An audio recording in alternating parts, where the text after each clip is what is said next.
Hello guys, yesterday we went for JP Park. Again today we are going to Kuban Park.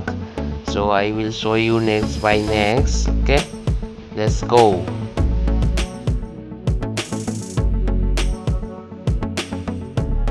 Swai jagase fajabani yengo dum nanbani.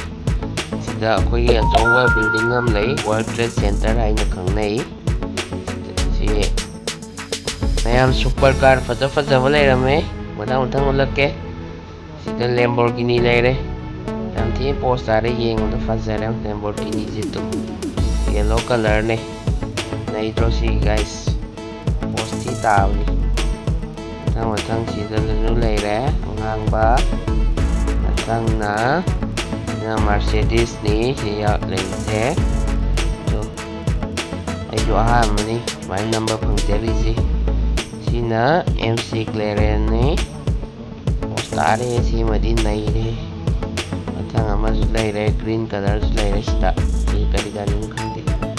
Sida mola sobam su leire. Matang usara ke manung sangaga.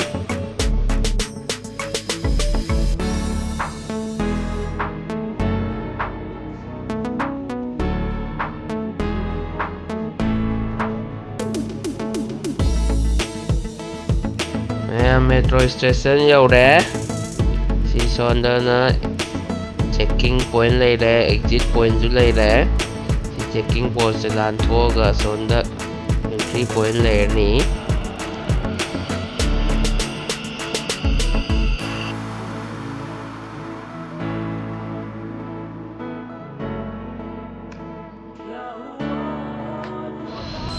Yang Kuban Park yaure.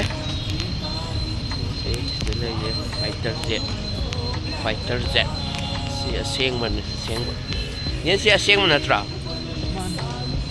ani si fighter jet yam Kuban Park yaure bani si ngarang akhoina chalubdo adudagi triple ni sauri je sina hena yam thi phajam ne manung sang yeng si yam manung yaure si ju phajab ne ngarang gi type to taw si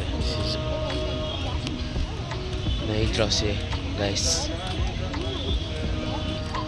Mayam, sida karimta tawningai leite sum hawa nungsit chab lakpani fresh air law lakpani to duty duty chatpada boring chure na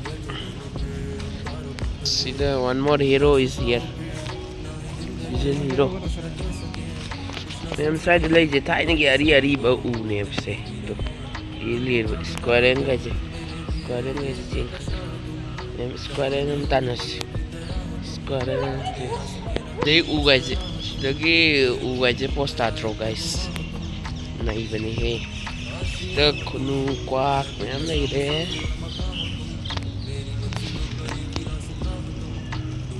Kaava ram I ni moja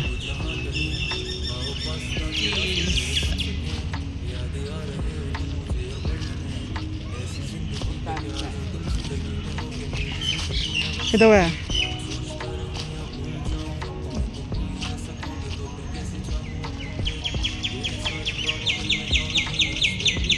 Uwan nembang negara from below.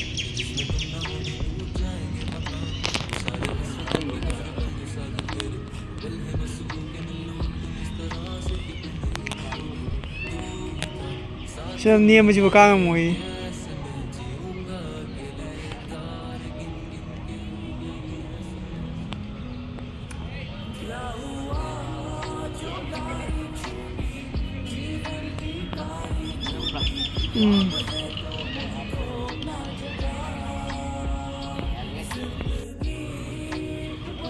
Mayam Saturday oi bai ni mi mayam jeong to yandra ye jingi makan le sto lo ni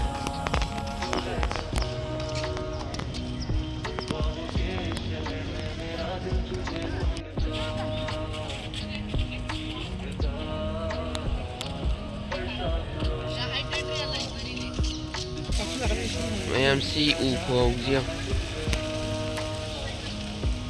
singai ji sai re mathanda to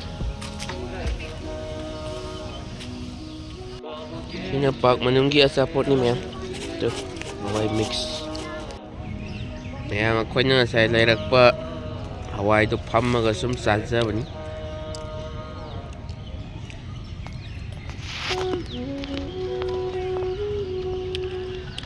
hannaba tawrage koi huji chabam dam chalage yen chabam da chalajini ha mayam akhoi na laise akhoi na hana college tamamba dorom dani da hauba chabam am lei adudani akhoi na chaba chattoise ren chabam do yor kan da mulake ai dani mayam akhoi thaina gi ok chabam ni sai sabani ok chaba mayam akhoi gi chabam yau đấy to này đây coi chabam nào đấy một bạc đấy best đấy mayam xin chicken 65 xin chili chicken xin chicken kalmi ada lagi best fried rice support kini